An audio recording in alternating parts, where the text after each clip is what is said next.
Hi guys எல்லாருக்கும் வணக்கம். So welcome to my channel. எல்லாரும் சப்ஸ்கிரைப் பண்ணுங்க, லைக் பண்ணுங்க, ஷேர் சொல்லுங்க.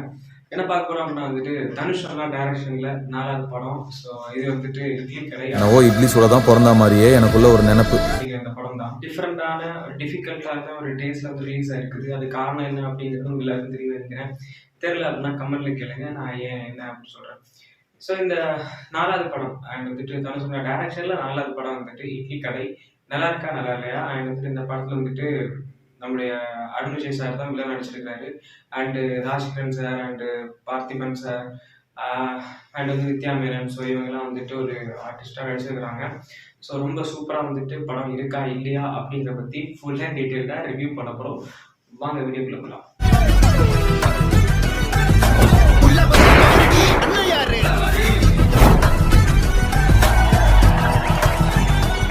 ஃபஸ்ட்டு இந்த படத்தோட கதை என்ன அப்படின்னு கேட்டிங்க அப்படின்னா வந்துட்டு ஒரு ஊர்ல வந்துட்டு தன்னோட அப்பா ஒரு இட்லி கடை வச்சிருக்காரு. ஸோ அந்த இட்லி கடை வந்துட்டு அதால படிச்சு அதால வாழ்ந்து பெரிய ஆளா வரணும்னு நினைச்சிட்டு இருக்க ஒருத்தர் வந்துட்டு திடீர்னு பார்த்தா எனக்கு இந்த இடத்துல இருந்தா லைக் குண்டி சட்டிலே குதிரை ஓட்டிட்டு இருந்தா என்னால எதுவும் பண்ண முடியாது, நான் படிச்ச படிப்பு வந்துட்டு வேற லெவல்ல வேற இடத்துல போகணும் அப்படின்னு நினைச்சிட்டு போறாரு.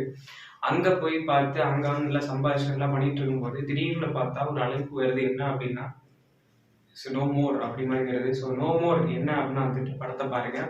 அந்த விஷயம் கேள்விப்பட்டு அவர் வந்துட்டு வீட்டுக்கு வந்து பார்த்துட்டு திரும்ப தன்னோட பழைய இடத்துக்கே அவர் வந்துட்டு போகலாம் ட்ரை பண்ணும்போது இல்லை அப்படின்னு ஒரு விஷயம் ட்ரெயினில் காமிச்சிருப்பாங்க. நான் என்னமோ இட்லி வந்துட்டு எடுக்கிறதுக்காகவே பிறந்த மாதிரி, இட்லி கடை வைக்கிறதுக்கே பிறந்த மாதிரி. ஸோ அவர் வந்து அது இட்லி கடை வைக்கிறாரு. அதுக்கப்புறம் அந்த வில்லனிசம் எல்லாம் வந்துட்டு எதுக்காக ஒரு தாக்க வராங்க, அடிக்க வராங்க, அண்ட் அங்கே என்ன நடந்துச்சு, மெயின் பிளாட் என்ன இப்படிங்கிறதான் கதை. அப்புறம் இந்த வீடும் நம்ம கடையும் அப்படியே போயிடுமோன்னு அவன் எங்க போறான், இங்க தான் திரும்பி வர போறான். நான் ஏன் முழுசா சொல்லாம பாதி கட் பண்ணி பாதி முழுங்கா சொல்றேன் அப்படின்னா வந்துட்டு படத்தோட மெயின் கருவே வந்துட்டு நான் அவர் இங்க வர்றதுதான். ஸோ அந்த வர்ற பாயிண்ட் எதுக்காக வராரு அப்படின்னு சொல்லிட்டேன் அப்படின்னா வந்து அது நல்லா இருக்காது. ஸோ அதெல்லாம் சொல்லலை, தப்பா எடுத்துக்காங்க. ஸோ இந்த படம் நீங்க பாத்தீங்க அப்படின்னா வந்துட்டு ஒரு சச் எமோஷனல் ஸ்டோரி. ஸோ அந்த எமோஷனல் ஸ்டோரி வந்துட்டு எந்த மாதிரி காமிச்சிருக்காங்க அப்படின்னா அப்பா மகன். ஸோ அந்த மாதிரி அப்பா அம்மா மகன். ஸோ இந்த மாதிரி கதை தான். அதுக்கு காரணம் என்ன அப்படின்னா வந்துட்டு நம்ம ஒரு விஷயத்த வந்துட்டு லைக் நம்ம அம்மா அப்பா வந்துட்டு ரொம்ப கஷ்டப்பட்டு நம்மளை வளர்த்துறாங்க.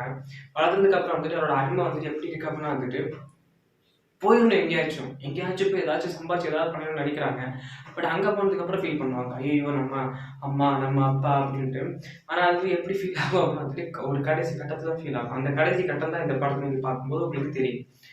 அண்ட் ஒரு டைம்ல வந்துட்டு பீக் ஆஃப் த செக்ஷன் அப்படின்னா வந்துட்டு அருவா தூக்கிட்டு நிற்கிற செக்ஷன் வந்து நீங்க பார்த்தீங்க அப்படின்னா இந்த சீனை நான் வேற எங்கேயும் பார்த்துருக்கேனே, அசுரன் அப்படின்னு சொல்லிட்டு இருந்தாங்க.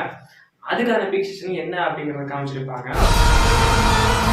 முருகன் அண்ட் சமுத்திரகனி சார் நடிச்சிருக்காரு. சமுத்திரகனி சார் பற்றி சொல்லணும் அப்படின்னா வந்துட்டு உள்ள ஒரு கதை. ஸோ அது வந்துட்டு ஒரு வில்லனாகவும் இல்லாம ஒரு பொறாம பிடிச்சவனாகவும் இருக்கிற மாதிரி. ஸோ வந்துட்டு ஒரு கோல சொல்ற விதமாகவும் வந்துட்டு ஒரு பயங்கரமான ஆக்ட். அந்த ஆக்ட் பார்க்கும்போது வந்துட்டு ஒன்றும் சொல்லவும் முடியாது, செய்யவும் முடியாது, பட் சும்மா இருக்கவும் முடியாது. அந்த மாதிரி ஒரு கேரக்டர். அது வெறும் கடையில தம்பி, இந்த ஊரோட அடையாளம். பார்த்திபன் சார் வந்துட்டு நீங்க இந்த படத்தை பார்த்தீங்க அப்படின்னா ஃபர்ஸ்ட்ல பார்க்கும்போது இரிட்டேஷனா இருக்கும். என்னையா பண்ணிட்டு இருக்காரு, யாரையா இவன் எப்படி சும்மா பண்ணிட்டு இருக்கா அப்படின்னு தோணும். பட் ஆனா ஒரு டைமுக்கு அப்புறம் வந்துட்டு அவர் விஷயம் ஒன்று பண்ணியிருப்பாரு. அதை அவரே சொல்லும்போது வந்துட்டு கிளாப் மட்டும்தான் பண்ண முடியும். ஏன்னா அந்த அளவுக்கு வந்துட்டு அந்த விஷயத்த பண்ணுவாரு.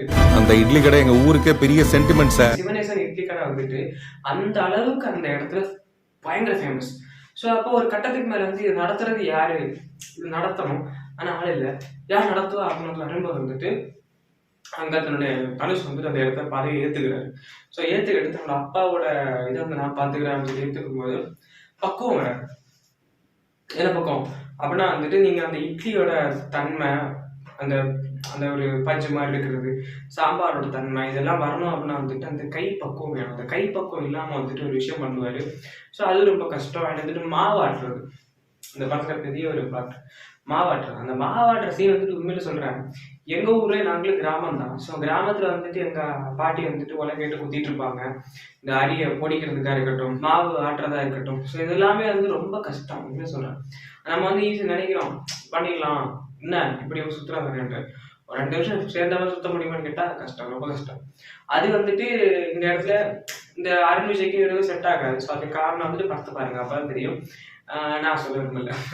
ஸோ அந்த காரணம் வந்துட்டு ஒரு பிரச்சனை போயிட்டு இருக்குது. அப்போ வந்துட்டு கடைசியில் வந்துட்டு எல்லாருமே திரும்பி ஒரு ஒரு செகண்ட் டைம் அப்புறம் வந்துட்டு ஒரு தண்டனை கொடுத்தே ஆகணும் அப்படின்னு நினச்சிட்டு ஒரு தண்டனை கொடுக்குறாங்க. அந்த தண்டனையை பார்த்தீங்க அப்படின்னா கலண்டுரும். அந்த மாதிரி ஒரு தண்டனை. இட்லி சுடுறதுன்னா அவ்வளோ இஷ்டமா? உண்மையிலேயே நீங்க இந்த படத்தை பார்த்தீங்க அப்படின்னா சத்தியமா என்ஜாய் பண்ணுவீங்க. ஃபர்ஸ்ட் ஒரு மாரல் ஆஃப் த செஷன் போயிட்டே இருக்கும்போது ரொம்ப கஷ்டமா இருக்கும், ரொம்ப என்னமோ மாதிரி போயிட்டு இருக்கும், ஏன் இப்படி இருக்கும் அப்படி மாதிரி இருக்கும். பட் அதை தாண்டி வந்து அந்த படம் பார்த்துட்டு இருக்கும்போது இதாண்டா படம் அப்படி மாதிரி இருக்கும். அண்ட் ஒரு செக்ஷன்ல வந்துட்டு ஒரு மிகப்பெரிய ஒரு பிளாட் என்ன அப்படின்னா வந்துட்டு இப்போ நம்ம நிறைய விஷயங்கள் நினைச்சிட்டு இருக்கிறோம். ஸோ நம்ம வந்துட்டு தனியா இருக்கிறோம், நம்ம கூட யாருமே இல்லை அப்படின்னு நினைச்சிட்டு இருக்கிறோம். ஆனா சிலர் சொல்லுவாங்க உன் கூட வந்துட்டு கடவுள் இருக்காருப்பா, தூங்கிலே இருக்காரு திரும்பலே இருக்காருன்னு சொல்லுவாங்க. ஸோ அந்த மாதிரி நம்ம கூட யார் இருக்காங்க இல்லையோ, நம்ம கூட நம்ம அம்மா அப்பா இருக்காங்க, நம்ம கும்பிட்ற சாமி நமக்கு பின்னாடி தான் இருக்குது, நம்ம கூட தான் இருக்குது, நம்மளை பார்த்துட்டு தான் இருக்குது, நம்ம என்ன பண்ண போறோம் அப்படிங்கிறத அது நினைச்சிட்டு தான் இருக்குது. அது செயல் அவங்க சொல்றத நம்ம செஞ்சிட்டு இருக்கிறோம். பட் ஆனால் நம்ம செயல் நினைச்சிட்டு இருக்கிறோம் இங்க கடவுள் இல்லாம எதுவுமே இல்லை. பட் ஆனால் வந்துட்டு மூட நம்பிக்கை வேண்டாம் அப்படிங்கிறது நான் சொல்லி விரும்புறேன். இந்த படத்துல இந்த மூட நம்பிக்கை இருக்காப்பா அப்படிங்க அப்படி கிடையாது. டான் படத்துல வந்துட்டு நீங்க பாத்தீங்க அப்படின்னா கிளைமேக்ஸ் சீசன்ல வந்துட்டு அப்பா வந்து கைதட்டுவார் தெரியுமா, அந்த கைதட்டல் நீங்க வந்து எதுக்கு ஏன் அந்த கைதட்டணும். ஸோ அதே மாதிரிதான் இந்த படத்துல நீங்க பாத்தீங்க அப்படின்னா ஒரு இடத்துக்கு போவாங்க, டெய்லி 3 மணிக்கு விடிய காலம் 3 மணிக்கு போவாங்க. அந்த ஒரு பயம் இருக்குல்ல. ஸோ அந்த இடத்துக்கு போகும்போது வந்துட்டு தன்னோட அப்பாவும் கருப்பண்ண சாமியும் வந்து நம்ம வந்துட்டு காவல் காக்குற மாதிரி தனக்கு பின்னாடி 2 பேர் வர்ற மாதிரி ஒரு ஃபீல். அந்த ஃபீல் வந்து வரும்போது உங்களுக்கு சொல்லும்போது கூஸ் பம்ஸ் ஆகுங்க, முடியெல்லாம் சிலிருக்குது அப்படியே. ஸோ அதான் மேட்ரு. அந்த நீங்க அந்த தியேட்டர்ல வந்துட்டு எக்ஸ்பீரியன்ஸ் பண்ணி பார்க்கும்போது உண்மையிலேயே வந்துட்டு உங்களுக்கு வந்துட்டு அது ஒரு ஃபீல் வந்துட்டு வேற மாதிரி இருக்கும். அதை வந்துட்டு தனுஷ் அண்ணாவோட டைரக்ஷன் உண்மையிலே வேற லெவல் ஹேட்ஸ் ஆஃப். ஆட்டுக்குட்டிக்கு ஒரு ஆட்டு மிஷினால என்ன வேணாலும் செய்யலாம், ஆனால் கை பக்குவம் வரணும்ல.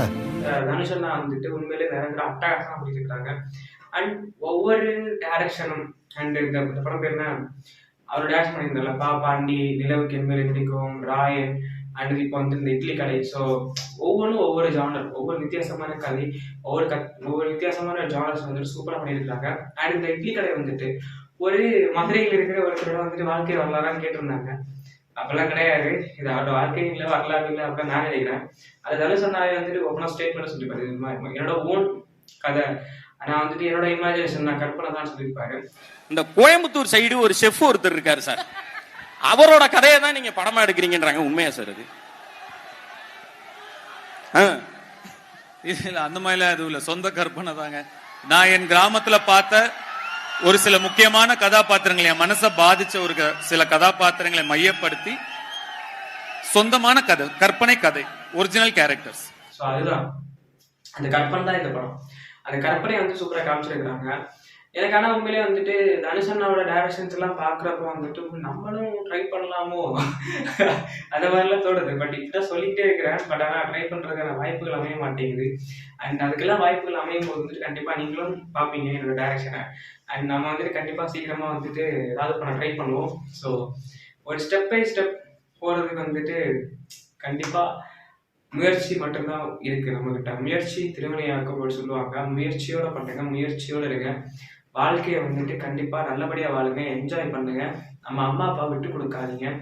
அம்மா அப்பா தான் நமக்கு எல்லாமே. அம்மா அப்பா மட்டும் இல்லை அப்படின்னா வந்துட்டு இந்த உலகத்துல நீ யாரு அப்படி மாதிரி ஒரு கேள்வி இருக்குது. நீ யாரு அப்படிங்கிற ஒரு கேள்விக்கு வந்துட்டு நான் இன்னாரோட மகன் அப்படின்னு சொல்றதுக்கும், நீ யாரு அப்படிங்கிற கேள்விக்கு வந்துட்டு அவன் என் புள்ள அப்படின்னு நம்ம அம்மா அப்பா சொல்றதுக்கும் நிறைய வித்தியாசம் இருக்குது. அண்ட் இவரோட அப்பாவா நீங்க அப்படின்னு நம்ம அம்மாட்ட வந்துட்டு அப்பாட்ட வந்துட்டு யாரோ ஒருத்தன் கேட்கறதுக்கும் நிறைய ஒரு புரிதல் என்ன அப்படின்னா, நாம நல்லவங்களா இருக்கிறதும் வந்துட்டு கடுமையா உழைக்கிறதும் வெற்றியை காண்றதும். நம்ம எதிரி வந்து நம்மளை வந்துட்டு எட்டி பார்க்குற தூரத்துக்கு போக வேணும். நம்மளோட பிடிக்காத நம்மளோட எட்டி பார்க்காத தூரத்துக்கு போகணும். ஐயோ அவன் எங்கேயோ அப்படி மாதிரி இருக்கணும். ஸோ அதுதான் வந்துட்டு வாழ்க்கை. இந்த படத்துல பாத்தீங்கன்னா அதுக்கான ஒரு செக்டார் ஆஃப் த சீன் வந்து இந்த படத்துல இருக்குது. இப்போ ஒரு கருத்து இல்லை, நீ என்ன பேசிட்டு இருக்கான்னு கேட்பீங்க. இந்த கருத்துக்கான சீன் வந்துட்டு கண்டிப்பா அந்த படத்துல இருக்குது. அது நீங்க படம் பார்க்கும்போது ஃபீல் பண்ணி பார்ப்பீங்க. Like you feel it, okay, you feel just respect feel. So அந்த ஃபீல் வந்து நோட் பண்ணி பாருங்க. அண்ட் வந்து நீங்களே ஃபீல் பண்ணுவீங்க, ஓ எஸ் நல்லா இருக்கு அப்படின்னு. அதை நீங்கள் ஃபீல் பண்ணிட்டு கண்டிப்பாக நம்ம கமெண்ட்ஸ் சொல்லுங்க. அண்ட் இந்த படம் நீங்கள் ஆல்ரெடி பார்த்துட்டீங்க அப்படின்னா வந்துட்டு உங்களுடைய மனசில் இந்த படம் எந்த அளவுக்கு தாக்கத்தை கிரியேட் பண்ணிச்சு அப்படிங்கிறதே கமெண்ட் சொல்லுங்க. Waiting for your comments. And next வந்துட்டு இந்த படத்தை நீங்கள் பார்த்தீங்க அப்படின்னா இந்த படத்தில் வந்துட்டு ஒரு மேரேஜ் செக்டர் நடக்கும் வெளிநாட்டில்.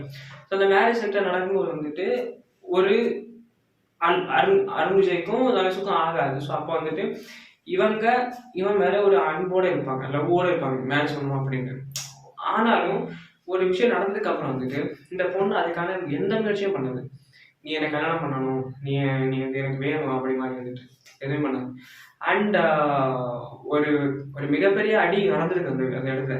அடினா வந்துட்டு ஃபைட் கிடையாது, ஒரு மிகப்பெரிய இப்போ எனக்கு வந்துட்டு ஒரு மிகப்பெரிய ஃபால்ட் நடக்குது அப்படின்னு வந்துட்டு நான் சொல்கிறேன் இந்த மாதிரி ஒரு விஷயம் நடக்குது, ஸோ இதெல்லாம் வேணாம் கொஞ்சம் தள்ளி வைப்போம்னு சொல்கிறோம், இல்லை முடியாது அப்படின்ட்டு. பட் அந்த கொஸ்டின் வந்து திரும்ப அவங்கள்ட்ட கேட்கும்போது இதே மாதிரி உங்கள் வீட்டில் நடந்திருந்தா எப்படி அப்படின்னு கேட்கும்போது இந்த ஸ்டேட்டஸு கலாய்ப்பாங்க, இதெல்லாம் பார்ப்பீங்களா அப்படின்னு கேட்டால் வந்துட்டு இல்லை கல்யாணம் நிறுத்துவீங்களான்னு கேட்டால் பதில் இல்லை.